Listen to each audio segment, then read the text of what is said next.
Okay देखो ध्यान दो, स्टार्ट करते हैं न्यू चैप्टर। पढ़ो, चैप्टर का नाम क्या है? Structure of atoms and nuclei. Basic chapter, जो लास्ट में जो चैप्टर बचा है एकदम इजी चैप्टर से, इसके लिए इसको लास्ट में बचा के रखा है मैंने। थियरी पूरा देखो, ऐसा ही बहुत कुछ तुमको मिलेगा जो तुमने ऑलरेडी 11th में पढ़ा है। 11th में अपने स्ट्रक्चर ऑफ एटम पढ़ा था, याद है केमिस्ट्री में? उधर रुदरफोर्ड का मॉडल आया था, सर जे थॉमसन, इलेक्ट्रॉन का डिस्कवरी, प्रोटॉन का, वो सब कुछ यहाँ पे मिलेगा, सब कुछ यहाँ पे आएगा। चलो स्टार्ट कर, देखो पढ़ो। फर्स्ट, आज का फर्स्ट क्वेश्चन क्या है?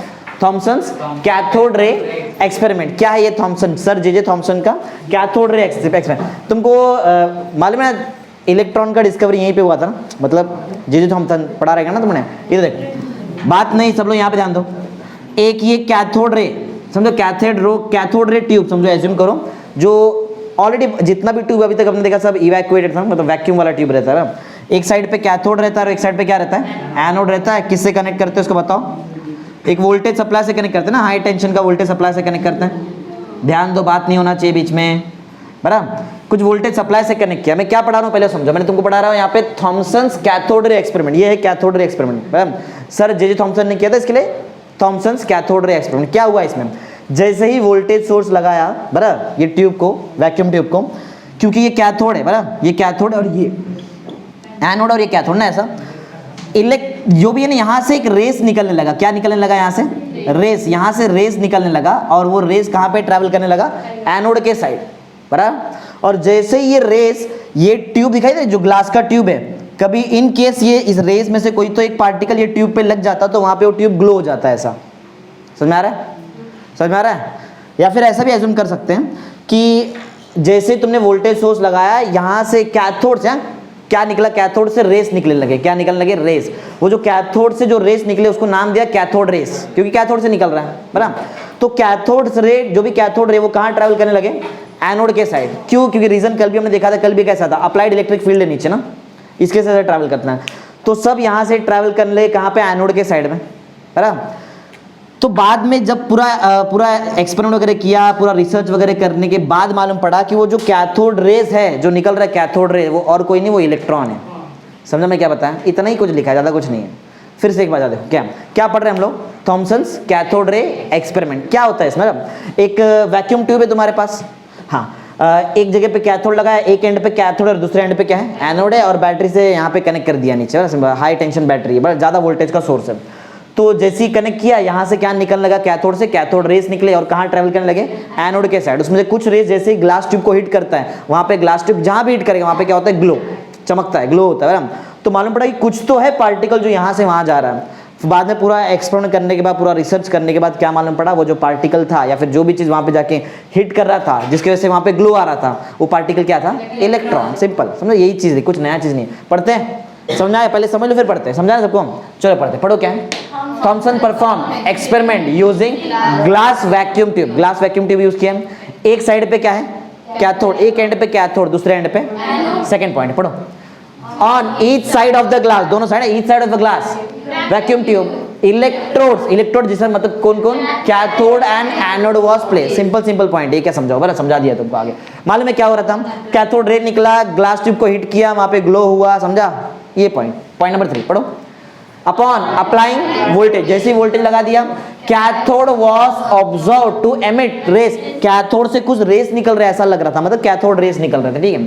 हाँ, which produce glow on the glow when they stuck glass behind the anode. Anode के पीछे दिखाई दे रहा है जो ग्लास है, यहाँ पे पूरा ग्लास ट्यूब है ना, तो जैसे उसको स्टक किए वहां पे जैसे लगा, तो वहां पे क्या हुआ? ग्लो। उसके मालूम बात समझा नहीं? पॉइंट क्या है? इसके बाद वाला पॉइंट भी तुमको सिखा दिया है। फिर बाद में पूरा एक्सपेरिमेंट करने के बाद, पूरा रिसर्च करने के बाद क्या मालूम पड़ा? वो पार्टिकल क्या है? इलेक्ट्रॉन। लास्ट पॉइंट, जल्दी पढ़ो। By studying properties of this रे, ये रे का प्रॉपर्टी स्टडी किया गया, क्या है, कौन इसको डिफ्लेक्ट कर रहा है, कौन कैसा कर रहा है, तो मालूम पड़ा। किधर गया? हाँ, by studying property of this ray he concluded that the rays are made up of negatively charge particle. उसको नाम क्या दे दिया? इलेक्ट्रॉन। सिंपल सा आंसर, पढ़ा हुआ 11th का क्वेश्चन है। 11th में पढ़ा था सर जे थॉमसन ना, पढ़ा अपन है, ठीक है? आगे वाला क्वेश्चन भी 11th का ही है, बराबर। तो यहाँ पे हम लोग एटम, जैसे कि चैप्टर का नाम में देखो, हम लोग एटम्स का स्ट्रक्चर पढ़ने वाले और न्यूक्लियाई का स्ट्रक्चर पढ़ने वाले। तो देखते हैं, सर जे थॉमसन मॉडल याद है? प्लम पुडिंग मॉडल बोलते थे इसको, हाँ, तो 11th का कंसेप्ट है, देख लेते देखो क्या है। बराबर, एक सर जे थॉमसन ने क्या बताया कि जो एटम है वो स्फीयर जैसा रहता है। क्या रहता है? जो राइट है, ये पॉइंट राइट है। बराबर, स्फीयर जैसा ही होता है ना एटम। बराबर, हाँ। इसमें जो पॉजिटिव चार्ज है वो यूनिफॉर्मली डिस्ट्रीब्यूटेड रहता है। कैसा रहता है? यूनिफॉर्म, मतलब हर जगह पे, मतलब हर जगह पे क्या क्या है बताओ यहाँ पे? Positively charge. बराबर, positively charge, uniform same charge. समझा? समझा? पहला पॉइंट क्या बताया? एटम का शेप कैसा है? स्फीयर जैसा है। और पॉजिटिवली चार्ज कैसा डिस्ट्रीब्यूटेड है? Uniformly distributed. समझा पहला पॉइंट? हाँ। और बताया कि जो इलेक्ट्रॉन है वो इलेक्ट्रॉन इसमें एम्बेडेड है। कैसा है? पुडिंग समझ में आता है ना? समझ में आता है ना? अरे केक वगैरह देखा है ना? केक देखा है, उसके ऊपर जो भी ड्राई फ्रूट्स, ड्राई फ्रूट कैसा ऊपर चिपका रहता है ऐसा। हाँ, तो बोलते पुडिंग। समझा? Plum pudding model.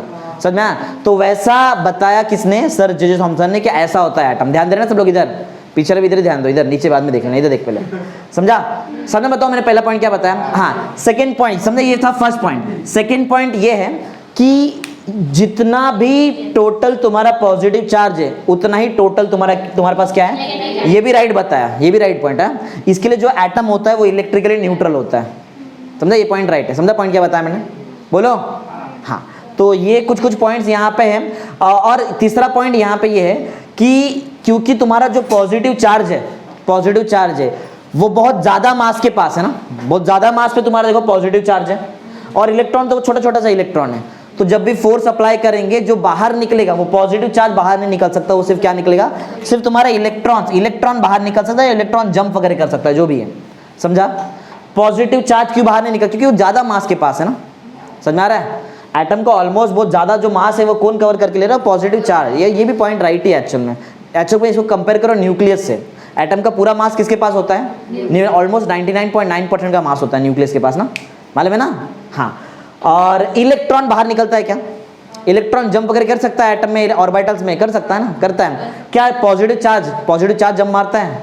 ये नहीं हो। समझा? ये तो फिक्स रहता है ना। ये भी पॉइंट राइट है। वो खाली अलग हो गया थोड़ा कि ज्योमेट्री वगैरह कुछ अलग बता दिया बस। समझा? 3 पॉइंट बताओ क्या है? बोलो। समझा? 3 पॉइंट क्या है? पहला पॉइंट था कि एटम का shape sphere, positive charge uniformly distributed, electron कैसा है? एम्बेडेड। ये पहला पॉइंट था। सेकंड पॉइंट, जितना पॉजिटिव चार्ज है उतना ही क्या है? इसलिए एटम इलेक्ट्रिकली न्यूट्रल। ये सेकंड पॉइंट है। थर्ड पॉइंट, बाहर कौन निकल सकता है? या तो जंप कौन? इलेक्ट्रॉन मार सकता है, और जो पॉजिटिव चार्ज है वो नहीं कर सकता क्योंकि ज्यादा मास के पास है ना। समझा पॉइंट क्या? 3 पॉइंट ही लिखा है। चलो पढ़ते, पढ़ो क्या? An atom is a sphere having a uniform positive charge in which electrons are embedded. यही बताया था तुमको मैंने पहला पॉइंट। पॉइंट नंबर 2 पे आओ। The total positive charge is equal to the total negative charge of the electron in the atom, making a electrically। ये भी सेम बताया था तुमको। अरे मैं जो बताया था वही लिखा है ना। हाँ। पॉइंट नंबर 3 भी याद है क्या है? कौन बाहर निकल सकता है, कौन नहीं निकल सकता, उसका रीजन वगैरह सब कुछ बताया। As the whole solid sphere is, पूरा स्फीयर पे पॉजिटिव चार्ज है, पॉजिटिव नहीं निकल सकता बाहर क्योंकि ज्यादा मास के पास आ गया ना वो चार्ज। हाँ, लेकिन the positive charge can not come, वो बाहर नहीं आ सकता है। पॉजिटिव नहीं, बाहर कौन निकलता है? इलेक्ट्रॉन ना, नेगेटिव निकलता है। And only negative charge electron which are small can be emitted, वो बाहर निकल सकता है। समझा रहेगा ना? इजी चीज है। समझा? आगे क्या सही है क्या गलत है देख लेते हैं सर जे थॉमसन के मॉडल में। सही चीज ये है कि कौन निकल सकता है? बताओ क्या बताए? कौन निकल सकता है? जब भी कोई एटम से इलेक्ट्रॉन निकलता है तो आयंस बनता है, बराबर? तो आयंस कैसे बनते हैं और आयनिक कंपाउंड कैसे बनता है, उसका फॉर्मेशन सर जे थॉमसन के मॉडल से क्लियरली बता सकते हैं हम लोग। समझा?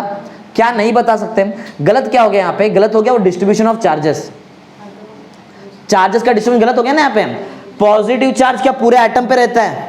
वो सिर्फ न्यूक्लियस के अंदर रहता है ना, न्यूक्लियस पे होता है ना पॉजिटिव चार्ज। खाली चार्जेस का जो डिस्ट्रीब्यूशन है वो गलत हो गया बस, बाकी राइट। चलो पॉइंट पढ़ो। पॉइंट नंबर ये, हाँ ये पढ़ो। Distribution of charges was found to experimentally found different than propose by Thomson. जैसे सर जे थॉमसन ने बताया उससे अलग मिला हमको मालूम है कैसे मिला? हमको पॉजिटिव चार्ज कहाँ मिला? न्यूक्लियस के अंदर।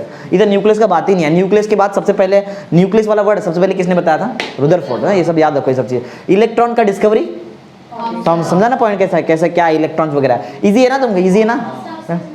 क्या सक्सेस बताया था तुमको ना? बताया ना? पढ़े नहीं तुमने शायद? हाँ। The model explain the formation of ions and ionic compound. बताया ना अभी थोड़ी देर पहले कि आयंस का एक्सप्लेनेशन राइट था और आयनिक कंपाउंड कैसे बनता है वो राइट है। समझा? इजी है। चलो पढ़ते हैं रुदरफोर्ड का एटॉमिक मॉडल। ये भी बहुत इजी पढ़ा हुआ है, 9th में पढ़ा है, 11th में पढ़ा है, सब जगह पढ़ा है तुमने। रुदरफोर्ड का एटॉमिक मॉडल। रुदरफोर्ड के हिसाब से जो एटम है, एटम उसके अंदर एक सेंट्रल कोर होता है जिसको क्या बोलते हैं हम लोग? न्यूक्लियस। ये पहला पॉइंट। समझा। और आगे बताया, ये भी तुमको मालूम है, न्यूक्लियस के पास कौन सा चार्ज, एटम का पूरा पॉजिटिव चार्ज न्यूक्लियस के पास, और ये एटम का ऑलमोस्ट 99.9% का मास ले लेता है, बराबर। एक एक चलो पढ़ते, 2 पॉइंट बता दिया ना, 2 पढ़ते आगे बताता हूँ, चलो पढ़ो 2, एटलीस्ट वो तो पढ़ लो।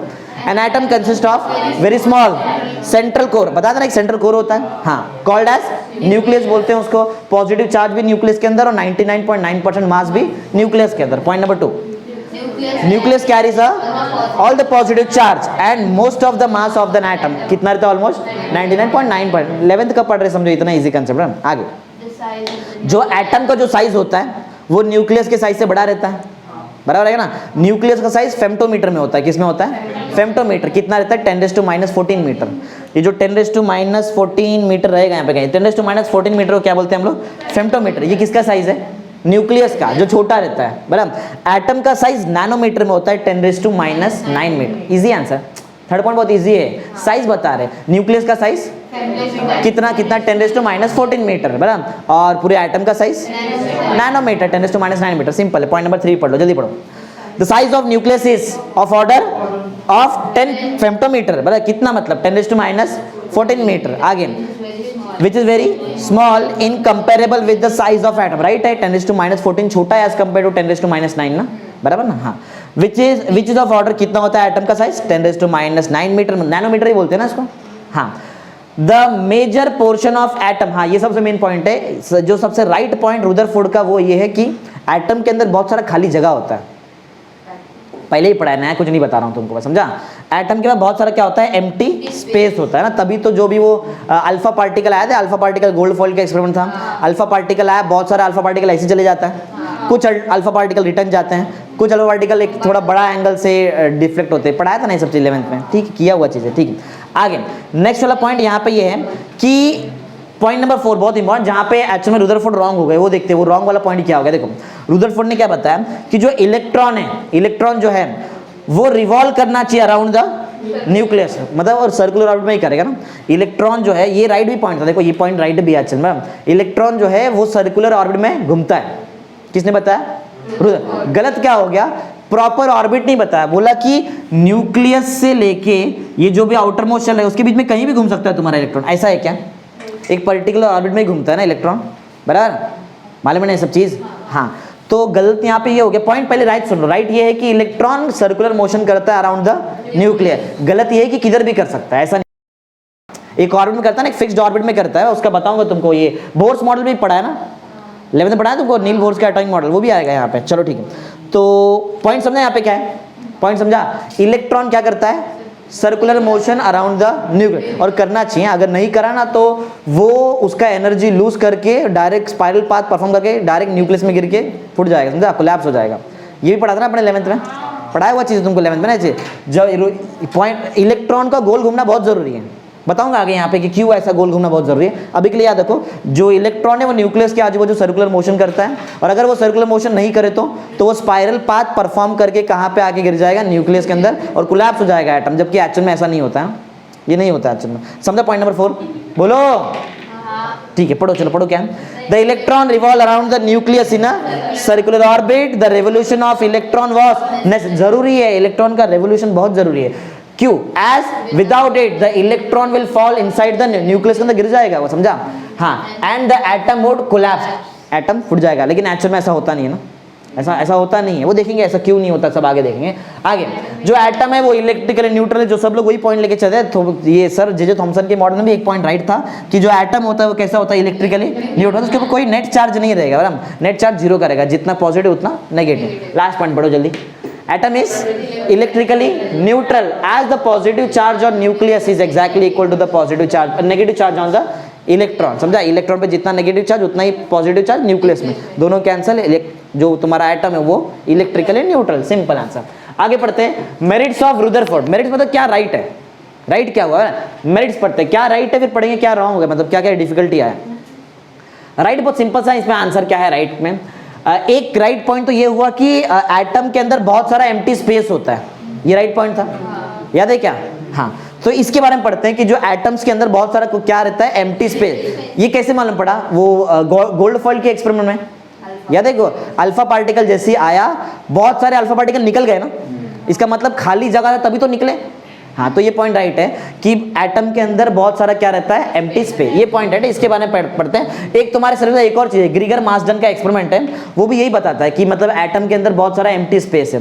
तो ये जो राइट है, ये ग्रीगर मार्सडन का जो एक्सपेरिमेंट है उसके हिसाब से भी एकदम करेक्ट आता है, क्योंकि ये एक्सपेरिमेंट भी वही बोलता है कि एटम के अंदर क्या है, बहुत सारा एम्प्टी स्पेस। तो दोनों का राइट आ जाता है। चलो पढ़ते हैं, समझा पॉइंट क्या है। पहला पॉइंट किसके बेस पे रहेगा, एम्प्टी स्पेस। प्रूफ कैसे किया अपन ने, गोल्डफॉल्ड का एक्सपेरिमेंट, अल्फा पार्टिकल गया ना पूरा अंदर से, बराबर, बहुत सारा अल्फा पार्टिकल चले गए। पढ़ो, according to Rutherford the space between the orbit of electron and nucleus is mostly empty. बताया खाली रहता है ना, खाली रहता है। आगे और बताओ क्या, hence most of the alpha particle pass through this empty space, बराबर, अनडिफरेंट, मतलब बिना कोई डिफ्लेक्शन के चले गए। कुछ अल्फा पार्टिकल लग के रिटर्न चले गए ना, ऐसा ना, कुछ बहुत कम थे वो, बहुत बराबर, और कुछ कैसे गए, कुछ लार्जर एंगल पे गए, कुछ स्मॉलर एंगल पे गए थे, बराबर, वो जो उसके नजदीक नजदीक रहेंगे वो। हाँ, एक बात बताओ, इधर देख ही लो जरा, देखो एटम का जो भी ऐसा पॉजिटिव, समझो ये न्यूक्लियस, बराबर, न्यूक्लियस, कोई यहाँ पे ऑर्बिट में इलेक्ट्रॉन है, ये वाले ऑर्बिट में इलेक्ट्रॉन, समझो ऐसा कुछ है, अल्फा पार्टिकल का रे आ रहा है, बराबर, ऐसा, तो यहाँ से चले जाएगा ना, बराबर ना, यहाँ से आ रहा है तो ये भी चले जाएगा ऐसा, देख रहा है ऐसा। कुछ अल्फा पार्टिकल का रे जो बराबर एकदम स्ट्रेट लाइन में आता है, न्यूक्लियस के स्ट्रेट लाइन में, वो वही लाइन से रिटर्न भी चले जाता है ना, ऐसा, ये पढ़ा रहेगा ना तुमने। और कुछ अल्फा पार्टिकल का रे अगर एकदम नजदीक नजदीक आ रहा है, न्यूक्लियस के बहुत नजदीक आ रहा है, तो वो एक एंगल से ऐसा डिफ्लेक्ट हो जाता है ना, पढ़ा है ना, ये कुछ एंगल से यहाँ से डिफ्लेक्ट हो जाएंगे, कुछ ज्यादा एंगल से डिफ्लेक्ट हो जाएंगे। जो दूर दूर रहेंगे वो ज्यादा एंगल से, जो दूर रहेंगे वो कम एंगल से, और जो नजदीक रहेंगे वो ज्यादा एंगल से डिफ्लेक्ट हो जाता है। ये पढ़ा हुआ चीज है, अरे मालूम है ना तुमको, ये चीज लगता है रिटर्न जाता है, कुछ कम एंगल पे जाते हैं, कुछ ज्यादा एंगल पे जाते हैं, बराबर, ये सब चीज पढ़ा हुआ चीज है। चलो इसके बारे में पढ़ते हैं आगे। और क्या है इसके मेन, तो तुमको सिखाना है यहाँ से, इसके आगे मेन तो तुम्हारा हाइड्रोजन स्पेक्ट्रा, ये मेन है, ये तो ये पढ़ा हुआ चीज है। चलो पढ़ते, पढ़ो, स्टार्ट करो। मालूम, समझा दिया पूरा A to Z। मालूम है क्या बताया, बहुत सारा एम्प्टी स्पेस है, इसके लिए अल्फा पार्टिकल डायरेक्ट चला गया। और क्या बताया कि कुछ अल्फा पार्टिकल जो बराबर न्यूक्लियस के लाइन में थे वो रिटर्न चले गए, कुछ ज्यादा एंगल से डिफ्लेक्ट हो गए और कुछ कम एंगल से डिफ्लेक्ट हो गए, बराबर, रहने दो, कुछ मत करने। चलो पढ़ते, पढ़ो point number 1। According to Rutherford, the space between the orbit of electron and the nucleus is mostly empty, खाली होता है, पढ़ा है तुमको आगे। और hence most of the alpha particle pass through this empty space undeflected, बहुत सारा अल्फा पार्टिकल ऐसे ही चला गया, बराबर ना। आगे, अरे बहुत सारा गया ना ऐसे ही, कुछ रिटर्न आया ना, कुछ कुछ पार्टिकल रिटर्न आ गए, सब थोड़ी रिटर्न आए। And very few which are in direct line, जो न्यूक्लियस के लाइन में थे वही रिटर्न आया ना पहले, हाँ, and which are in direct line with tiny nucleus और extremely close, बहुत नजदीक थे, वो रिटर्न आ गया, या फिर कोई डिफ्लेक्ट हुआ एंगल वगैरह से। जो लाइन में रहेगा वो रिटर्न आएगा, जो नजदीक नजदीक रहेंगे न्यूक्लियस के वो डिफ्लेक्ट हो जाएंगे ना, ज्यादा एंगल या फिर कम एंगल से। विथ टाइनी न्यूक्लियस और extremely close to it gets repelled and gets deflected by larger angle, larger angle से निकल जाएंगे। देखो इससे क्या मालूम पड़ता है, इससे मालूम पड़ता है कि जो ये पॉइंट बताया था एम्प्टी स्पेस, वो राइट पॉइंट है, और वो ग्रीगर मार्सडन के एक्सपेरिमेंट मॉडल के हिसाब से भी एकदम राइट है। समझा पहला पॉइंट क्या राइट है, देखो बाद में भी कर सकते हैं, 30 मिनट्स का लेक्चर रहता है।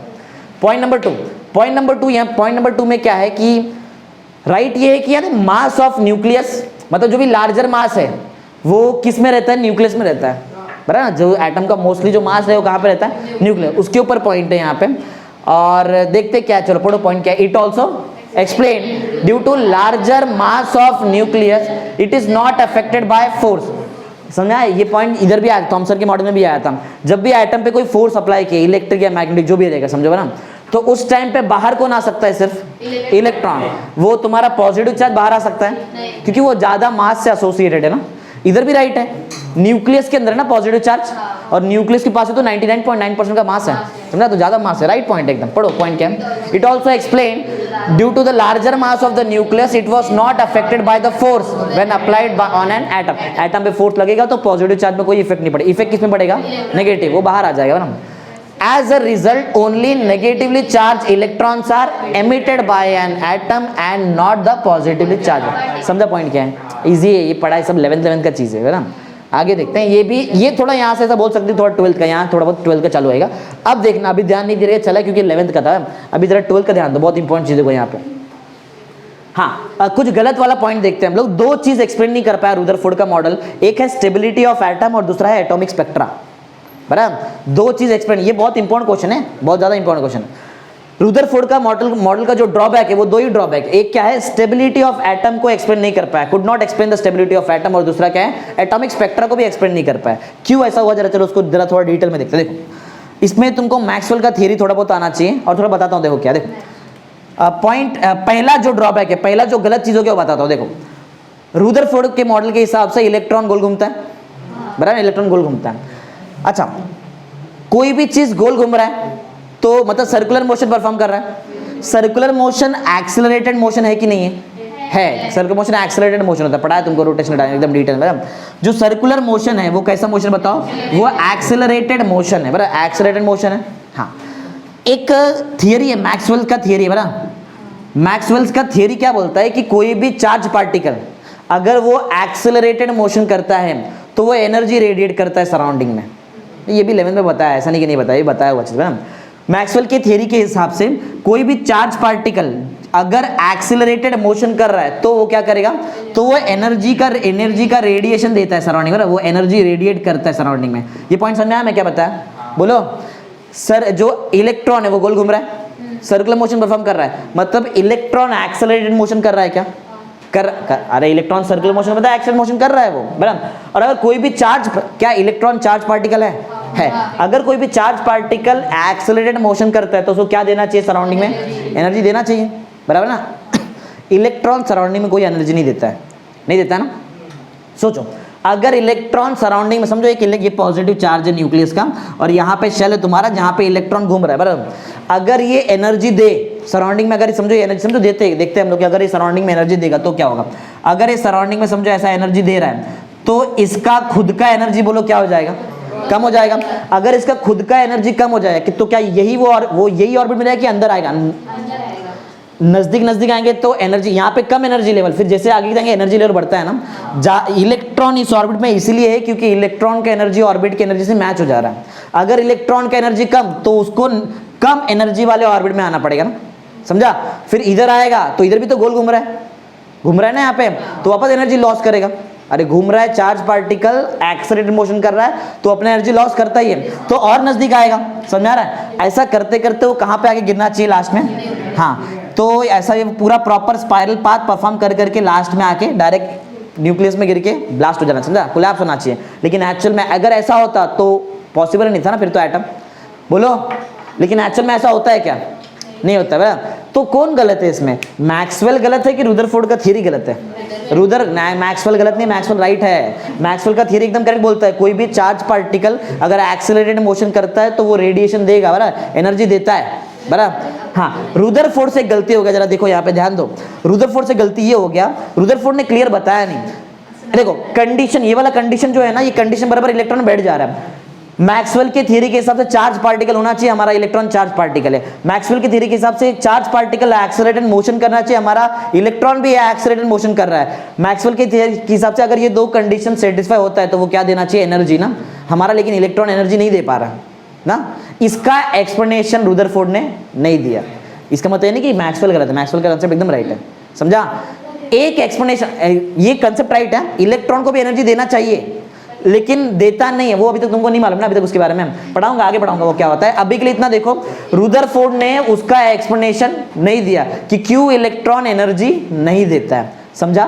इसका आंसर दिया था नील बोर ने, बताता हूँ आगे जाके कि क्यों वो एनर्जी नहीं देता है, समझा पॉइंट क्या है। देखा, समझा। एक ड्रॉबैक याद है, समझो एक ड्रॉबैक पड़ा क्या है कि तुम्हारा इलेक्ट्रॉन एक चार्ज पार्टिकल है, वो गोल घूम रहा है, मतलब वो एक्सेलरेटेड मोशन कर रहा है, तो उसका एनर्जी कम होना चाहिए और वो स्पाइरल पाथ परफॉर्म करके लास्ट में कहां गिर जाना चाहिए? न्यूक्लियस में, और ब्लास्ट हो जाना चाहिए, कोलैप्स, बराबर। लेकिन एक्चुअल में ऐसा नहीं होता है, बराबर। ऐसा नहीं होता है, इसका मतलब ये थोड़ी कि इलेक्ट्रॉन एनर्जी नहीं दे रहा है, बराबर। हमारे पास दोनों, हमको अभी तो हम लोग रुदरफोर्ड में ना, तुमको आगे थोड़ी मालूम है। थियरी की, मैक्सवेल की थियरी के हिसाब से इलेक्ट्रॉन को क्या देना चाहिए? एनर्जी देना चाहिए। अब वो एनर्जी नहीं दे रहा है, क्यों नहीं दे रहा है आगे पढ़ाऊंगा तुमको बोर्ड के सेकंड पोस्चुलेट में, बराबर। इधर अभी नहीं समझेगा, पहले यहाँ अभी बहुत सारा कुछ बाकी है। जब इधर पहुंचोगे तुमको मालूम पड़ जाए कि वो इलेक्ट्रॉन एनर्जी क्यों नहीं देता है, समझा, बोलो। अभी तक तुम्हारे पास एक डाउट है कि वो इलेक्ट्रॉन चार्ज पार्टिकल है, एक्सेलरेटेड मोशन भी कर रहा है, तो मैक्सवेल के थियरी के हिसाब से क्या देना चाहिए? एनर्जी देना चाहिए। मैक्सवेल का थियरी एकदम करेक्ट है, राइट, एकदम राइट थियरी है, समझा, देना चाहिए। लेकिन क्यों नहीं देता है वो तुमको यहाँ पढ़ेंगे बोर्ड सेकंड पोर्शन, अभी नहीं समझा सकता है क्योंकि तो कंफ्यूज जाएंगे। समझा पहला ड्रॉबैक क्या है? चलो पढ़ते फटाफट, पहला पॉइंट पढ़ो, जल्दी पढ़ो जल्दी। Drawback in circular motion, sorry, the circular motion is a बताया, सब कुछ बताया, कुछ ऐसा नहीं कि छोड़ दिया, सब कुछ बताया, खाली जस्ट पढ़ना है। सर्कुलर मोशन एक्सेलरेटेड मोशन ने सिखा दिया था। आगे, and according to Maxwell equation accelerated charge particle radiates energy. Accelerated charge particle अगर एक्सेलरेटेड मोशन कर रहा है तो वो क्या देना चाहिए? एनर्जी, राइट है बराबर। Thus the electron must continuously emit, electron को एनर्जी देना चाहिए और एनर्जी खुद का डाउन करना चाहिए। Continuously emits energy, hence the energy of electron must be continuously देना चाहिए, कंटिन्यूसली डिक्रीजिंग, कम होगा। ऐसा एनर्जी दे तो एनर्जी कम हो जाएगा उसका। एंड thus by following कौन सा पाथ? लेकिन spiral path it must fall into the nucleus में गिर जाना चाहिए। सब कुछ समझा दिया है, जस्ट पढ़ रहे हैं हम लोग। समझा एक ड्रॉबैक है, Rutherford model of an atom. एक और इससे भी थोड़ा डिफिकल्ट है समझने के लिए डिफिकल्ट इसके लिए बता रहा हूं कि वो 12th का कंसेप्ट समझो। देखो अब आते हैं एटॉमिक स्पेक्ट्रा, जो सबसे डिफिकल्ट टॉपिक है। देखो एटॉमिक स्पेक्ट्रा क्या होता है। ये जो भी इलेक्ट्रॉन है, अभी भी देखो, अभी भी हम लोग ये लेके चल रहे हैं कि इलेक्ट्रॉन जो है वो एक्सेलरेटेड मोशन कर रहा है, उसका एनर्जी डाउन हो रहा है, बराबर डाउन। ये हम लोग लेके चले क्योंकि अभी तक रुदरफोर्ड ने उसका एक्सप्लेनेशन नहीं दिया है ना, और दे भी नहीं पाया, आगे नील बोर ने दिया है। देखो क्या होता है, अगर इलेक्ट्रॉन कंटिन्यूसली एमिट कर रहा है एनर्जी, तो जब उसका हम लोग एटॉमिक स्पेक्ट्रा निकालेंगे तो कंटिन्यूस स्पेक्ट्रा आना चाहिए। कैसा आना चाहिए? लेकिन हमको कंटिन्यूस स्पेक्ट्रा नहीं मिलता है, हमको डिस्क्रीट लाइंस मिलता है। याद है, पढ़ा है ये 11th में, लाइमन सीरीज, बाल्मर सीरीज, याद है क्या? Brackett series, P fund series, सब सिखाया ना तुमको, पास्टिन सीरीज, बराबर। हाँ, हमको ऐसा डिस्क्रीट लाइंस मिलता है एटॉमिक स्पेक्ट्रा में, बराबर। क्या मिलना चाहिए था? कंटिन्यूस लाइन मिलना चाहिए, लेकिन कंटिन्यूस लाइन मिलता नहीं है। तुमको क्या मिलता है? समझा कंटिन्यूस क्यों मिलना चाहिए? इलेक्ट्रॉन कंटिन्यूसली एमिट कर रहा है एनर्जी और कंटिन्यूसली उसका एनर्जी डाउन हो रहा है, तो कंटिन्यूस स्पेक्ट्रा आना चाहिए। लेकिन कंटिन्यूस मिलता है क्या?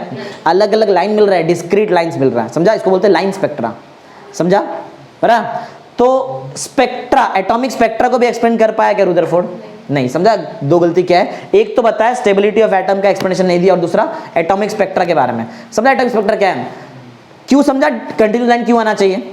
कंटिन्यूसली एमिट कर रहा है एनर्जी, कंटिन्यूसली खुद का एनर्जी डाउन हो रहा है, तो वो टाइम पे कंटिन्यूस स्पेक्ट्रा आना चाहिए था। लेकिन क्या हो रहा है, हमको कैसा मिल रहा है? डिस्क्रीट। बताऊंगा डिस्क्रीट स्पेक्ट्रा क्यों मिलता है, बराबर आगे मिलेगा। अभी तो जैसे यहाँ पे ड्रॉबैक पढ़ रहे हैं हम लोग। चलो पढ़ते, पढ़ो क्या है, समझ में आया पॉइंट क्या है? बोलो, समझाया ना? यहाँ पे वेवलेंथ और फ्रीक्वेंसी दोनों का बात आएगा, ध्यान देते रहना है, बराबर। ठीक है, पॉइंट नंबर 2 पढ़ो क्या? व्हेन इलेक्ट्रॉन फॉलोज इनवर्ड, अंदर आएगा बाहर जाएगा स्पाइरल पाथ परफॉर्म करके, अंदर आता है ना inward spiral path. When electron follows inward spiral path their angular velocity, hence frequency would increase. उसका एंगुलर वेलोसिटी बढ़ना चाहिए और उसका फ्रीक्वेंसी बढ़ना चाहिए ना, कंटिन्यूसली। क्यों होता है? देखो ज्यादा बड़ा रहेगा, देखो अगर पाथ ज्यादा है, जैसे जैसे अंदर आएगा ना ऐसा सब, उसका स्पीड बढ़ना, मतलब एंगुलर वेलोसिटी बढ़ जाना चाहिए। और दूसरा क्या बढ़ना चाहिए? फ्रीक्वेंसी। खुद सोचो ना, यहां पे एक सर्कल करने ज्यादा टाइम लगेगा कि यहां पे सर्कल करने ज्यादा टाइम लगेगा? बड़ा सर्कल ना, ये करने ज्यादा टाइम लगेगा और इसमें कम टाइम, फ्रीक्वेंसी ज्यादा। फ्रीक्वेंसी और टाइम इनवर्स प्रोपोर्शनल होता है, मालूम तुमको? F = 1/t लिखते हैं, या फिर N = 1/t। समझा ना पॉइंट कैसा? हाँ, तो जैसे जैसे वो अंदर आएगा उसका फ्रीक्वेंसी बढ़ेगा और उसका एंगुलर वेलोसिटी बढ़ जाएगा, बराबर। हाँ, आगे किधर थे हम लोग? Increase continuously, as a result they would emit energy with continuous increasing frequency, बराबर। अगर वो एनर्जी एमिट कर रहा है तो उसका फ्रीक्वेंसी भी कैसा होना चाहिए? इंक्रीजिंग फ्रीक्वेंसी से एनर्जी एमिट करना चाहिए। That is the atom should emit continuous spectra. कैसा लाइन देना चाहिए था वो? कंटिन्यू। देखो एक्स्ट्रा पॉइंट यहाँ पे क्या आ गया जो मैंने तुमको बताया नहीं, पॉइंट ये था कि जब वो इनवर्स स्पाइरल पाथ परफॉर्म करता है तो जैसे तो नजदीक आएगा उसका फ्रीक्वेंसी बढ़ता है और उसका एंगुलर वेलोसिटी, ये कॉमन सेंस वाला पॉइंट, इसलिए बताया नहीं। फ्रीक्वेंसी बढ़ता है और एंगुलर वेलोसिटी बढ़ेगा, बराबर। और फिर जब वो एनर्जी एमिट करता है तो कैसा एनर्जी कंटिन्यूस कर रहा है? तो कंटिन्यूस स्पेक्ट्रा भी आना चाहिए, ये बताया था तुमको। That is the atom should emit continuous spectra lines, but experimentally continuous मिलता है क्या? हमको कैसे मिलता है? Discrete line. और बोलते कौन सा स्पेक्ट्रा बोलते हैं उसको? Line spectra. Experimentally it was found that all atom emits line spectra, line का स्पेक्ट्रा मिलता है। हर एक एटम में ऐसा स्पेक्ट्रम मिलेगा तुमको, line spectra. That is spectra of एक वेल डिफाइंड तुम्हारा फ्रीक्वेंसी और wavelength, that is spectra of well defined frequency and wavelength. This Rutherford model could not explain the atomic spectra भी एक्सप्लेन नहीं। ऐसा क्यों आया? ये एक्सप्लेन नहीं कर पाया। आना क्या चाहिए था रुदरफोर्ड के मॉडल के साथ? कंटिन्यूस आना चाहिए, लेकिन आया डिस्क्रीट। समझा? तो ये भी एक्सप्लेनेशन उसके पास नहीं था। समझा? दो पॉइंट क्या है ये पढ़ाऊंगा तुमको। देखो पूरा का पूरा एटॉमिक स्पेक्ट्रा पे यहाँ पे डिटेल में एटॉमिक स्पेक्ट्रा क्या होता है देखेंगे। समझो दो ड्रॉबैक क्या है? पहला ड्रॉबैक यहाँ पे है स्टेबिलिटी ऑफ एटम, और दूसरा क्या है? Atomic spectra. ये दो है। चलो आगे बढ़ते हैं कि ये कंटिन्यूस स्पेक्ट्रम कब मिलेगा?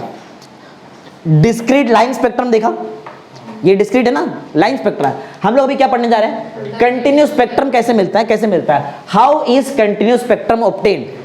कंटिन्यूस स्पेक्ट्रम कब मिलेगा, थोड़ा दिमाग लगाओ। कंटिन्यूस स्पेक्ट्रम आना चाहिए था, आना चाहिए था। कंटिन्यूस स्पेक्ट्रम बताओ क्यों आना चाहिए था, क्योंकि इलेक्ट्रॉन कंटिन्यूसली एमिट कर रहे हैं एनर्जी, कंटिन्यूस एनर्जी के लिए कंटिन्यूस स्पेक्ट्रा।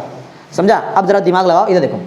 समझो कोई भी हम लोग मेटल लेते हैं और वो मेटल को हीट करते हैं, बराबर। कोई भी एक मेटल तुम्हारे पास, तुम लोग उसको क्या कर रहे हैं, हीट कर रहे हैं। तो ज्यादा एनर्जी आने के बाद ये क्या करेगा, एनर्जी रेडिएट करता है ना, ऐसा एनर्जी रेडिएट करेगा।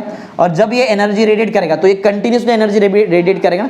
जो भी एनर्जी रेडिएट कर रहा है उसका एक पर्टिकुलर वेवलेंथ रहता है। जब इस एनर्जी को हम लोग प्रिज्म से पास करते हैं, किससे पास करेंगे, तो यहाँ पे बनता है स्पेक्ट्रम। यहाँ पे क्या बनता है, बराबर। तो ये स्पेक्ट्रम कंटिन्यूस होता है। ये स्पेक्ट्रम कैसा रहता है, ये कंटिन्यूस स्पेक्ट्रम मिलेगा यहाँ पे। फिर से जरा देखो क्या है, मैं तुमको बता रहा हूँ कि कंटिन्यूस स्पेक्ट्रम कैसे मिल सकता है। बहुत सिंपल सा आंसर है। कोई भी मेटल है, क्या कर रहा है, उसको हीट कर रहा है, तो वो क्या करेगा, एनर्जी रेडिएट करेगा सराउंडिंग में। वो जो भी एनर्जी रेडिएट कर रहा है उसका एक पर्टिकुलर वेवलेंथ रहेगा। अच्छा एक बात बताओ, वेवलेंथ एक ही रहेगा, चेंजिंग वेवलेंथ रहेगा, चेंजिंग क्यों मालूम है, ये देखो, चेंजिंग चीज रहेगा तो ही तुमको कंटिन्यूस मिलता है। कंटिन्यू याद है, तुम्हारा जो एनर्जी, इलेक्ट्रॉन का एनर्जी उतना ही था कि कम कम हो रहा था, क्योंकि गोल घूम के नजदीक नजदीक आ रहा है तो कम कम एनर्जी हो रहा है ना, मतलब एनर्जी चेंज हो रहा है कि नहीं, वेवलेंथ चेंज होगा। तो चेंज इन वेवलेंथ का जो भी, चेंजिंग वेवलेंथ का जो भी रेडिएशन गिरेगा प्रिज्म पे, उससे वो क्या देगा, एक स्पेक्ट्रम। और वो स्पेक्ट्रम कैसा रहने वाला है, कंटिन्यू। चेंजिंग से कंटिन्यूस मिलता है, बराबर ना। अरे सिंपल है ना। हाँ चलो, तो इसके बारे में देखते हैं। यही जो बताया इसके बारे में पढ़ते जा रहा, सिखा दिया, जो बताने सबको सिखा दिया, पढ़ते। पढ़ो क्या है, किधर था, इधर। हाँ, when a metal object is heated, उसको हीट कर रहे हैं हम लोग, बराबर। क्या होता है, पढ़ो, इट एमिट्स रेडिएशन। बताया ना, रेडिएशन एमिट करेगा। वेवलेंथ, चेंजिंग वेवलेंथ की constant wavelength, changing wavelength of, आ गया ना वर्ड, डिफरेंट में होता है चेंजिंग वेवलेंथ, अलग अलग वेवलेंथ, बराबर। आगे, when this radiation is passed through a prism, जब उसको पास करें कहां से, प्रिज्म से, तो क्या होने वाला है, कंटिन्यूस स्पेक्ट्रम इज ऑब्टेन्ड। ऐसा मिलता है कंटिन्यूस स्पेक्ट्रम। समझा कंटिन्यूस कैसा मिलता है, सिंपल सा आंसर है। चेंज इन वेवलेंथ का तुम्हारे पास रेडिएशन है, उसको पास करो प्रिज्म से, तुमको मिलेगा कंटिन्यूस, बराबर। लेकिन अगर कांस्टेंट रहता, कांस्टेंट वेवलेंथ रहता, तो तुमको कंटिन्यूस स्पेक्ट्रम नहीं मिल सकता था। समझा? तो उधर तुमको डिस्क्रीट मिलता है, डिस्क्रीट लाइन स्पेक्ट्रम मिलता है। समझा? ऐसा।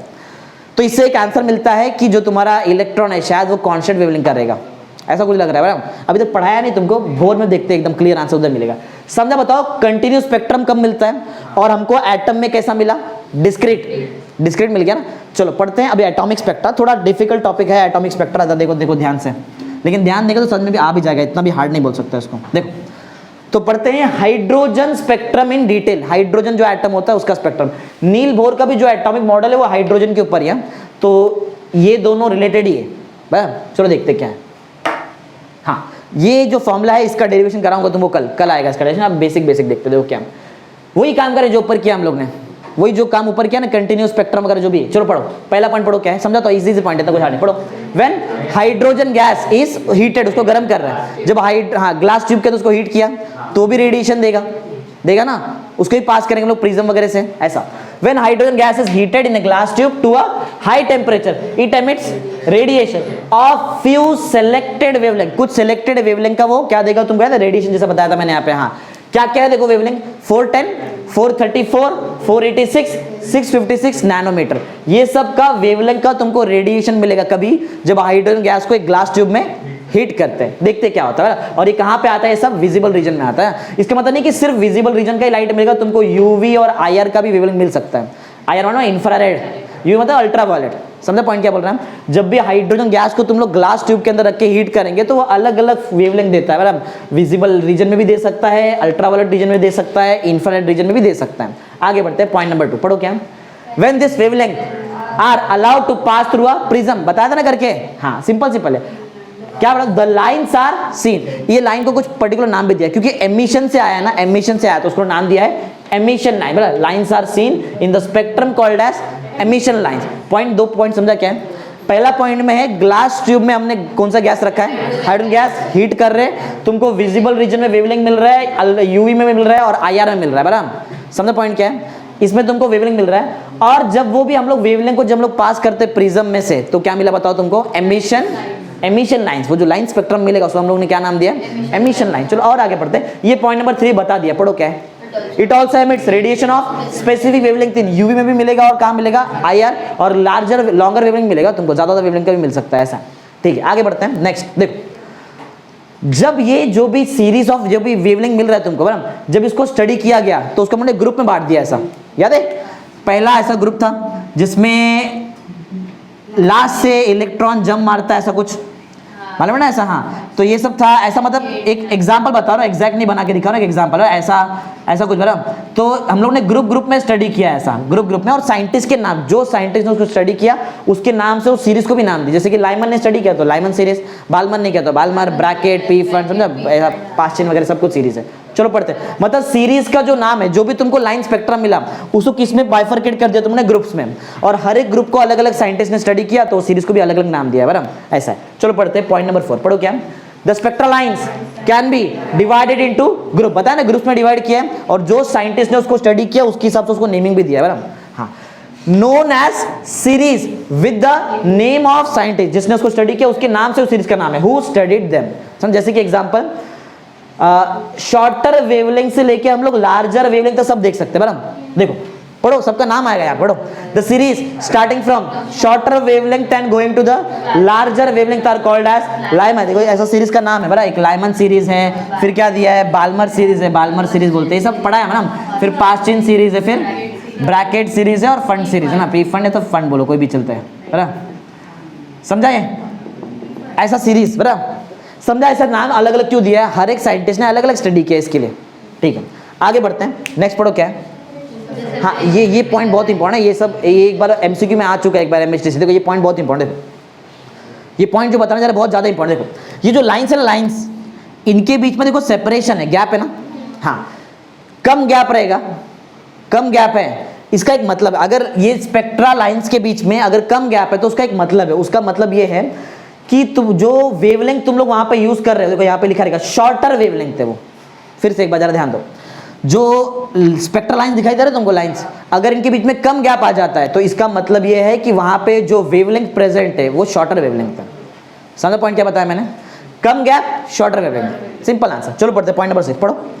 The separation between the lines decreases, देखिए कम होता है, कब कम होने वाला है? जब वेवलेंथ कम रहेगा तो बराबर। As we go towards the shorter wavelength, shorter wavelength कम गैप, ठीक है, and they reach a limit. एक ऐसा नहीं कम गैप मतलब एकदम ही कम होते जाएगा, एक लिमिटिंग वैल्यू आ जाता है, उसके बाद कम नहीं हो सकता है। बताऊंगा लिमिटिंग वैल्यू क्या है। ये फॉर्मूला भी शायद आपने डिराइव किया है क्या 11th में? डिराइव किया था। यहाँ मैंने NI माइनस NF लिखा था यहाँ पे, ऐसा याद है? इनिशियल और ये फाइनल इनिशियल के फॉर्म में लिखा था, ठीक है। हाँ बता देता हूँ, ये M क्या है? M ये वो वाला एनर्जी लेवल है जहां से इलेक्ट्रॉन जंप मार रहा है बराबर, और N वाला वो एनर्जी लेवल है जहां पे वो जंप मार रहा है। N से आ रहा है, सॉरी M से आ रहा है, कहां पे? N पे आ रहा है, समझा? तो बताओ M और N में मैटर क्या करता है? M मैटर करता है कि N मैटर करता है? M मैटर करेगा, कहां से आ रहा है वो, समझा? कहां से आ रहा है वो मैटर करता है। देखो याद है कम गैप का मतलब क्या? शॉर्ट। एक और इसका एक और मतलब वो भी देखो, एक और चीज से इसको रिलेट कर सकते हैं, मैं बताता हूँ। देखो यहाँ पे क्या है, ये फॉर्मूला जरा ध्यान से देखो, इस फॉर्मूले को, ठीक है? पढ़ो, चलो पॉइंट नंबर 7 पढ़ो, बताता हूँ इसमें क्या क्या है। ऑब्जर्व्ड वेव, जो वेवलेंथ मिलता है, observe wavelength of the emission lines are found to obey, ये रिलेशन में तुमको डिराइव भी करके दिखाऊंगा नेक्स्ट लेक्चर में, सेकंड लेक्चर का डेरिवेशन करेंगे हम लोग। 1/λ इज इक्वल टू r, फिर ब्रैकेट में 1/n² माइनस 1/m²। m क्या है? ये वो एनर्जी लेवल है जहां से इलेक्ट्रॉन जंप मार रहा है। n क्या है? ये वो एनर्जी लेवल है जहां पे जंप मार रहा है, समझ? जहां पे आ रहा है वो जंप मार के, ठीक है।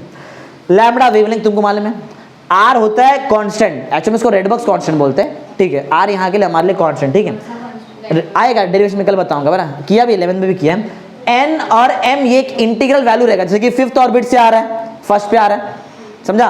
तो 5 और 1 ये सब कौन सा वैल्यू रहेगा? इंटीग्रल। 0.1 ऑर्बिट नहीं होता, समझा?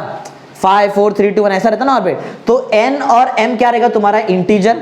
और हमेशा इलेक्ट्रॉन m से n पे आ रहा है कि n से m पे जा रहा है? m, तभी वो एनर्जी देगा बराबर। तो m ज्यादा है कि n ज्यादा है? m बड़ा है, तो m is always greater than n, ये याद रखना, ठीक है। अब जो मैं तुमको पॉइंट बताया था, हाँ अगर शॉर्टर वेवलेंथ है तो बीच में गैप कम है बराबर, शॉर्टर वेवलेंथ के लिए बीच में गैप कम है। मैंने क्या बताया? कम होते नहीं जाएगा, एक लिमिटिंग वैल्यू आ जाता है। अब वो क्या है लिमिटिंग वैल्यू, जरा देखो। अगर सोचो मैं ये m का वैल्यू इन्फिनिटी डाल दूं, ये m का वैल्यू क्या डाल दूं? तो 1/∞ हो जाएगा, जो 0 होता है। तो बचा के तुम्हारे पास 1/λ is equal to r upon n square ना, अरे ये 0 हो गया ना। हाँ, इधर से लैम्बडा निकालो, ये माइंड में करो, इतना कैलकुलेशन आना चाहिए तुमको, घुमाओ उसको उल्टा कर दो, एन स्क्वायर बार ये आ जाएगा। हाँ, यही वो देखो इतना, ये वेवलेंथ लास्ट है, ये वेवलेंथ लास्ट है, इससे छोटा वेवलेंथ नहीं पॉसिबल। इसके लिए तुम्हारे पास एक लिमिटिंग वैल्यू आ जाएगा, मतलब कम कम होते जाएगा, वेवलेंथ कम कम होता है, कहाँ तक कम होएगा, एन स्क्वायर बाय आर, ये लिमिटिंग वैल्यू, इसके नीचे नहीं कम कर सकते। समझा पॉइंट क्या है? चलो एक बार पढ़ते हैं। मैंने क्या बताया, देखो मैंने बताया कि m का वैल्यू इन्फिनिटी हो जाएगा, तो उस टाइम पे देखो यहां से ना तुमको एक और चीज समझ में आना चाहिए, कम गैप वेवलेंथ कैसा है, शॉर्टर वेवलेंथ है, ठीक है। एक चीज का और आंसर दो, m जो है m, वो मैंने m क्या लिया है, m इन्फिनिटी, मतलब बहुत ऊपर रहेगा ना लेवल, इन्फिनिटी ना, अरे ये n नीचे रहता है जहां पे इलेक्ट्रॉन आता है, m बहुत ऊपर जहां से वो जंप मारता है बराबर, तो m बहुत ज्यादा है ना, इन्फिनिटी मतलब बहुत ऊपर है m, वहां से जब इलेक्ट्रॉन जंप मारेगा तो तुम्हारा जो वेवलेंथ है, ये दिखाई दे रहा है, कम हो रहा है कि बढ़ रहा है, कम हो रहा है ना। एक और चीज सिखाता हूं, देखो यहाँ पे देखो, कम gap shorter wavelength, larger the value of m या फिर higher the value of m तो भी शॉर्टर वेवलेंथ और तो भी कम गैप। देखो मैंने तीन चीज को रिलेट किया, देखो मैंने एक चीज, इतना जल्दी किसी को समझ में आता नहीं है, जरा दिमाग लगाएं तो समझेगा तुमको। ये जो गैप है ना, जो गैप है, ये जो गैप है ये कम है, इसका मतलब है कि तुम्हारे पास वेवलेंथ कम है। इसका एक और मतलब है कि तुम्हारा m का वैल्यू बहुत ज्यादा है, ये समझाने का था।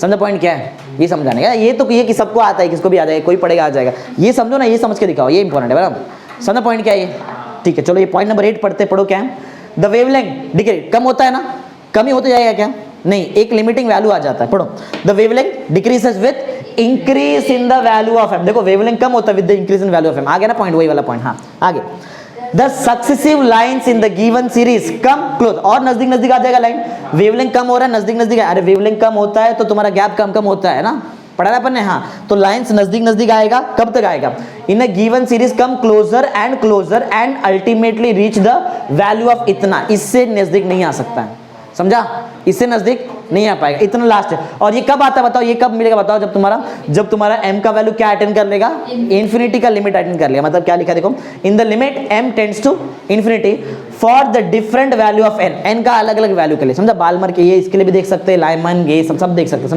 समझा मैंने पॉइंट। यहाँ पे सबसे मेन पॉइंट यहाँ पे तुमको ये समझाया कि वो गैप्स का लॉजिक, बराबर, वो जो स्पेक्ट्रल लाइन में जो गैप है वो किससे मालूम पड़ता है तुमको, दो चीज से मालूम कर सकते हैं, एक तो वेवलेंथ और दूसरा m का value.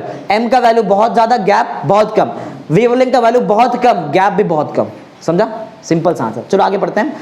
Atomic spectra is a signature of element, signature ना, सिग्नेचर, हाँ, सिग्नेचर किसका आइडेंटिटी रहता है ना, ऐसा सिग्नेचर कोई पर्टिकुलर इंसान एक पर्टिकुलर सिग्नेचर करता है। तो वैसे जो एटॉमिक स्पेक्ट्रा है ये किसका सिग्नेचर है, एटम का या फिर एलिमेंट, एटम का मतलब जो भी एलिमेंट का जो एटम है उसका सिग्नेचर है। कैसे, बहुत सिंपल सा आंसर है, एटॉमिक स्पेक्ट्रा से हमको मालूम पड़ सकता है कि वो कौन सा एलिमेंट का एटम है, बराबर। अब ये कैसे मालूम पड़ता है, वेवलेंथ से मालूम पड़ता है। किससे मालूम पड़ता है, जरा ध्यान सुना, हम लोग क्या बोल रहे हैं, जो एटॉमिक स्पेक्ट्रा है ये अगर तुमको दिखाया जाए तो तुम लोग बता सकते हो इसको देखिए कि एटम कौन सा है, समझा। ये कैसे मालूम पड़ेगा हमको, वेवलेंथ को देख के मालूम पड़ जाएगा, बराबर। अब पढ़ाता हूँ जरा, मैंने जो बताया वो समझा, क्या बताया मैंने, देखो मैंने क्या बताया, ये जो एटॉमिक स्पेक्ट्रा ये किसका सिग्नेचर है, एटम ऑफ द एलिमेंट, बराबर। कैसे मालूम पड़ेगा बताओ, वेवलेंथ को। अब पढ़ते तो और क्लियर होगा, पढ़ो क्या, atoms of element emits line, atom line spectra देता है ना कि कंटिन्यूस स्पेक्ट्रा देता है, लाइन स्पेक्ट्रा देता है, वो तो गलत बता दिया था रुदरफोर्ड ने, रुदरफोर्ड कैसे गलत आ रहा था। हाँ, atoms of element emits line spectra, the wavelength of lines emitted by each element are unique. समझ में आ रहा है क्या बता रहा है, एक बार फिर से ये पढ़ो, कहाँ गए, पढ़ो, the wavelength of lines emitted by each elements are unique. मतलब ये जो लाइन है ना, लाइन, ये जो लाइन से ये रिप्रेजेंट करता है यूनिक वेवलेंथ को। समझ में आ रहा है क्या बताया मैंने, ये जो लाइन है, लाइन स्पेक्ट्रा, ये किसको रिप्रेजेंट करता है, यूनिक वेवलेंथ, मतलब वैसा वेवलेंथ किसी और के पास नहीं हो सकता है, वैसा वेवलेंथ सिर्फ एक ही एटम के पास रहेगा। तो आइडेंटिफाई हो गया ना, समझो पॉइंट क्या है। एटम्स का जब भी हम लोग ये रुदरफोर्ड वाला एक्सपेरिमेंट करें, गोल्डफॉल का एक्सपेरिमेंट, तो उसमें हमको जो एटॉमिक स्पेक्ट्रा मिलता है, वो एटॉमिक स्पेक्ट्रा में जो लाइंस है वो क्या रिप्रेजेंट करते हैं, वो एक्चुअल में रिप्रेजेंट करता है एक यूनिक वेवलेंथ को, यूनिक वेवलेंथ को रिप्रेजेंट करेगा। और अगर वो यूनिक वेवलेंथ है तो उसके साथ कोई और वेवलेंथ हो ही नहीं सकता है, फिर तो बोलो उसके साथ वेवलेंथ हो ही नहीं सकता, तो फिर एक ही एटम हुआ ना, आइडेंटिफाई कर दिया, समझा। इसके लिए बोलते हैं कि atomic spectra is the signature of atom of elements, simple answer, समझा। चलो पढ़ते हैं, ये मॉडर्न फिजिक्स है, इतना जल्दी समझ में आता नहीं है, जरा देखो ध्यान देंगे समझ में आएगा। पढ़ो पॉइंट क्या है, atoms of element emits line spectra, the wavelength of the lines emitted जो भी है by each elements are unique, unique रहता है, उसके साथ और कोई नहीं हो सकता है। Hence elements can be elements को हम लोग आइडेंटिफाई कर ही सकते हैं, क्योंकि एक एटॉमिक स्पेक्ट्रा का एक ही वेवलेंथ, एक वेवलेंथ एक ही एटम का रहता है ना, समझा, ऐसा मतलब identified from the wavelength of spectral lines that it emits, है ना, इसके लिए hence atomic spectra is the signature of element. समझा पॉइंट क्या बताया यहाँ पे, बहुत सिंपल सा है, एक एटम जो भी एटॉमिक स्पेक्ट्रा देगा उसका एक यूनिक क्या रहता है, वेवलेंथ, यूनिक वेवलेंथ, तो यूनिक वेवलेंथ से तुम लोग यूनिक एटम ढूंढ भी सकते हैं, सिंपल आंसर, समझा।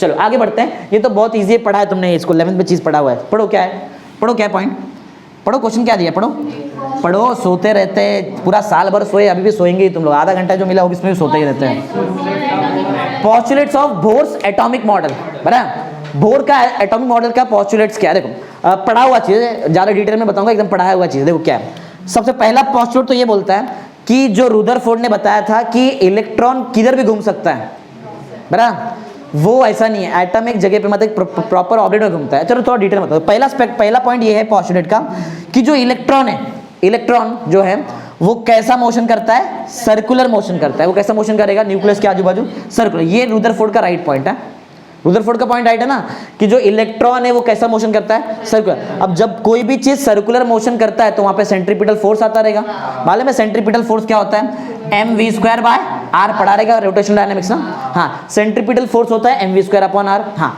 तो जब भी कोई चीज सर्कुलर मोशन कर रहा है तो सेंट्रीपिटल फोर्स, क्योंकि रियल फोर्स है तो कोई तो इसको प्रोवाइड करता है, बताया था। इस केस में ये प्रोवाइड करा जाएगा by electrostatic force of attraction between electron and nucleus. तो इलेक्ट्रोस्टैटिक फोर्स ऑफ अट्रैक्शन मतलब कूलम्स लॉ, कूलम्स लॉ, बराबर, कूलम्स लॉ क्या बोलता है, 1/4 pi epsilon not Q1 Q2 bye r²। Q1 Q2 छोड़ो, मैं r² लिखता हूं, Q1 Q2 मतलब एक इसका चार्ज और इसका चार्ज, जो भी प्रोटॉन रहता है उस पे जितना चार्ज रहता है उतना ही चार्ज इलेक्ट्रॉन पे होता है ना, तो मैं डायरेक्ट में यहाँ पे E² लिख सकता हूँ, समझा, बराबर। अब जरा देखो, एक पर्टिकुलर ऑर्बिट का एक पर्टिकुलर n का वैल्यू रहता है, पर्टिकुलर ऑर्बिट का एक पर्टिकुलर n का वैल्यू रहेगा ना, तो उस ऑर्बिट में जो इलेक्ट्रॉन घूम रहा है उसका वेलोसिटी v(n²), बराबर। उस पर्टिकुलर ऑर्बिट का रेडियस rn, तो इधर भी rn लिख देता हूँ, बस। मास किसका है, जो घूम रहा है, कौन घूम रहा है, इलेक्ट्रॉन, बस खत्म, समझा। यही देखो मैंने यहाँ पे लिखा हुआ है, बराबर, समझा पॉइंट क्या है, पॉइंट सब बहुत इजी सा आंसर है। इलेक्ट्रॉन जो है वो सर्कुलर मोशन करता है, बराबर, और अगर सर्कुलर मोशन कर रहा है तो उसका जो सेंट्रीपिटल फोर्स है कोई तो प्रोवाइड करना चाहिए, कौन प्रोवाइड करता है, electrostatic force of attraction between electron and nucleus, simple answer, समझा। चलो पढ़ते हैं, पढ़ो क्या एक बात याद रखो, नील बोर का जो एटॉमिक मॉडल है वो सिर्फ हाइड्रोजन के लिए है, जो बड़े बड़े एटम है उसमें फेल हो जाता है वो मॉडल, समझा, ऐसा पढ़ो। In hydrogen atom electron can revolve around the nucleus in a fixed, देखो यहाँ पे बड़ा आ गया, फिक्स्ड सर्कुलर ऑर्बिट, बराबर, फिक्स्ड सर्कुलर ऑर्बिट विद हाँ कांस्टेंट, देखो यहाँ पे वेलोसिटी नहीं बोला है, कांस्टेंट क्या है, स्पीड कांस्टेंट बोला है, स्पीड कांस्टेंट। आगे, that is necessary centripetal force is provided by electrostatic force of attraction between electron and nucleus, समझा, समझा, बोलो पॉइंट क्या है। हाँ, आगे पढ़ते हैं, पॉइंट नंबर 2 बताया था ना, पॉइंट नंबर 2 में इसका एक और ड्रॉबैक याद है, मैक्सवेल का थियरी जो बताया था, हाँ वो बताता हूँ, देखो इधर देखो। सेकंड पॉइंट ऐसा है कि मैक्सवेल का थियरी गलत तो नहीं है, तो हुआ क्या यहाँ पे, इलेक्ट्रॉन एनर्जी क्यों नहीं दे रहा है, बराबर, उसका आंसर नील बोर ने दिया। नील बोर ने क्या बताया कि इलेक्ट्रॉन हर जगह पे एनर्जी दे सकता है, बराबर, कहीं भी वो घूमेगा वो एनर्जी देगा, मैक्सवेल का थियरी राइट है, सिर्फ वो परमिटेड ऑर्बिट में एनर्जी नहीं देता है। कहाँ एनर्जी नहीं देता है, परमिटेड ऑर्बिट मतलब क्या, वो ऑर्बिट जहां पे इलेक्ट्रॉन को घूमने का परमिशन है वहां सिर्फ वो एनर्जी नहीं देगा। और ये ऑर्बिट रहता है, ये कौन सा ऑर्बिट है, ये वो ऑर्बिट है जिसका एंगुलर मोमेंटम जो होता है वो होता है NH/2 पाई, पढ़ाया हुआ चीज, समझा। एक बार फिर से जरा देखो क्या, electron can revolve in only that permitted orbit whose angular momentum is integral multiple of H/2 pi, ये रीजन था। फिर से एक बात जरा बताओ, क्या मैक्सवेल का थियरी गलत है क्या, नहीं वो सही है। इलेक्ट्रॉन एनर्जी क्यों नहीं दे रहा है, उसका आंसर किसने दिया, नील बोर। नील बोर ने बोला इलेक्ट्रॉन एनर्जी देगा, राइट है, इलेक्ट्रॉन एनर्जी देता है, लेकिन वो एक जगह पे एनर्जी नहीं दे सकता है। वो कौन सा एनर्जी है, वो ऑर्बिट जिसमें वो घूम रहा है उधर एनर्जी नहीं दे सकता है। लेकिन जरा सोचो, अगर ये इलेक्ट्रॉन यहां से यहां पे जंप मारता है, ऐसा इधर से नीचे जंप मार दिया, तो क्या वो एनर्जी देगा, देता है। इस केस में तो एनर्जी देता ही है ना, इस केस में एनर्जी देता है, मतलब मैक्सवेल का थ्योरी राइट है। ऑर्बिट को छोड़ के बीच में किधर भी मोशन किया तो इलेक्ट्रॉन एनर्जी देगा। समझा? समझा? मैक्सवेल का थ्योरी एकदम राइट है। समझा पॉइंट क्या है? तो नील बोर ने एक सिंपल सा राइट आंसर बताया कि इलेक्ट्रॉन हमेशा एनर्जी देगा, लेकिन सिर्फ वो परमिटेड जो ऑर्बिट, जो स्टेबल ऑर्बिट है, बराबर, क्या बोलते हैं उसको? स्टेबल ऑर्बिट बोलते हैं। समझा? स्टेबल ऑर्बिट में जो है इलेक्ट्रॉन एनर्जी नहीं दे सकता, एनर्जी रेडिएट नहीं कर सकता है। बाकी सब जगह पे वो एनर्जी रेडिएट करता है। देखो ना, करके दिखाया तुमको, करता है यहाँ पे रेडिएट। समझा? यहां से और कोई ऑर्बिट में जंप मारेगा उधर भी करेगा। समझा? लेकिन वो अपना स्टेबल ऑर्बिट में एनर्जी रेडिएट नहीं करता है। समझा पॉइंट क्या है? और वो स्टेबल ऑर्बिट कैसे पहचानने जाएगा?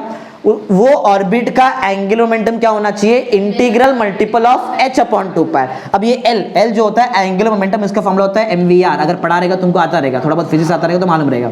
nh/2π एंगुलर मोमेंटम का फॉर्मूला होता है mvr।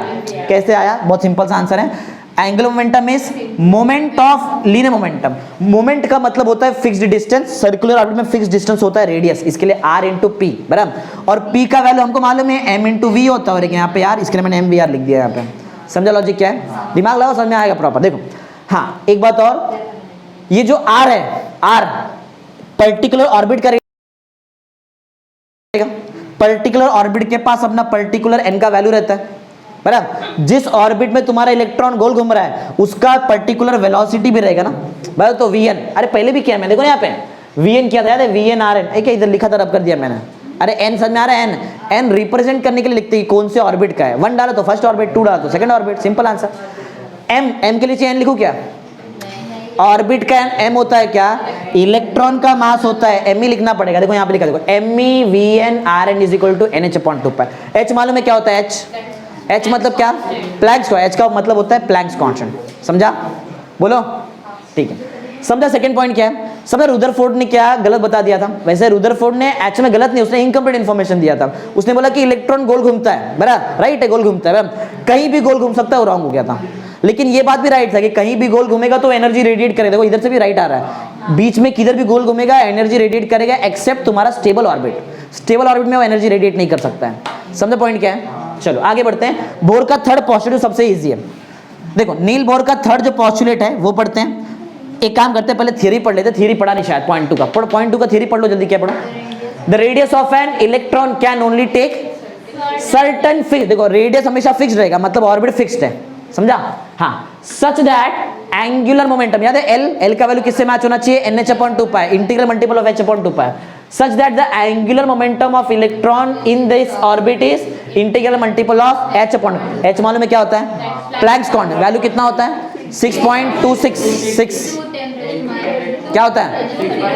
6.63 लो या तो 6.626 लो, बराबर, चलता है। 10⁻³ जूल सेकेंड, बराबर। हाँ, वो h का वैल्यू होता है 2π, तुमको वाले में सब वैल्यू अगर पुट करना पड़ता है, ठीक है। हाँ आगे पढ़ो, ये पढ़ो सच वाला point. Such orbits are called as, मैं कभी से बोल रहा है स्टेबल ऑर्बिट ना, उधर इलेक्ट्रॉन एनर्जी रेडिएट नहीं करता है। आगे एक और नाम है, और स्टेबल स्टेट ऑफ इलेक्ट्रॉन का स्टेबल स्टेट है, वहां पे एनर्जी रेडिएट कर ही नहीं सकता है।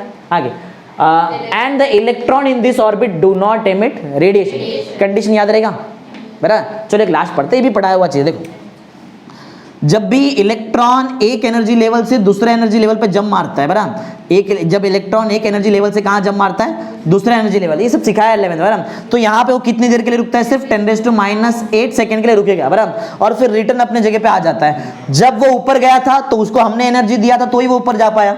हमने जो उसको एनर्जी दिया था वो होता है E = h², फोटोन का एनर्जी, बराबर, पढ़ाया था 11th, बराबर।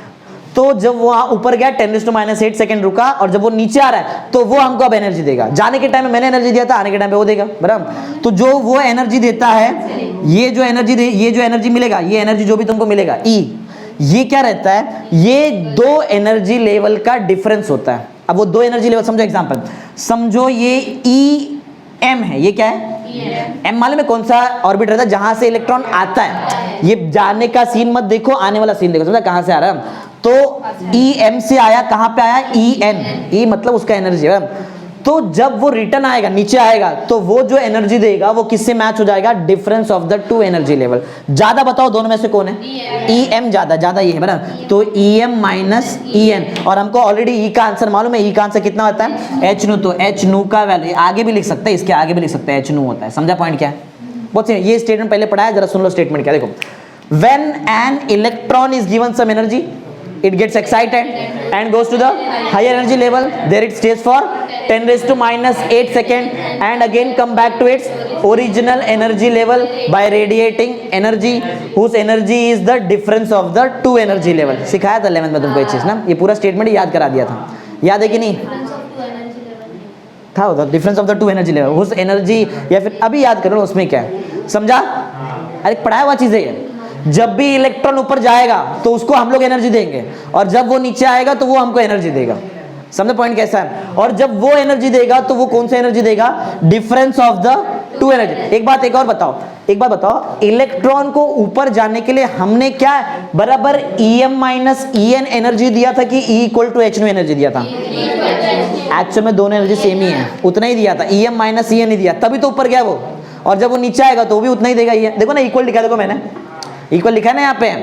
ऊपर जाने के लिए भी तुमको Em माइनस En का एनर्जी देना पड़ेगा और रिटर्न जब आएगा तो वो उतना एनर्जी दे देगा Em माइनस En। वो फोटोन के फॉर्म में लिखा है हम लोग ने, E इक्वल टू H। समझा है? चलो पॉइंट पढ़ लो, ये जो मैंने बोला वही पॉइंट पढ़ो। क्या? When an electron is given some energy it gets excited and goes to the higher energy level. There it stays for 10 raised to minus 8 second and again come back to its original energy level by radiating energy which is the difference of two energy level. Simple है, समझा क्या है? तो Rutherford का जो गलती हो गया था वो सब क्लियर हो गया, समझा? वो जो इलेक्ट्रॉन है वो एनर्जी रेडिएट क्यों नहीं करता है मालूम है? क्योंकि वो स्टेबल ऑर्बिट में है। अगर उससे ऊपर या फिर नीचे जाएगा तो एनर्जी रेडिएट करेगा, नीचे आएगा तो करेगा, ऊपर जाने टाइम में हम लोग एनर्जी देना पड़ेगा।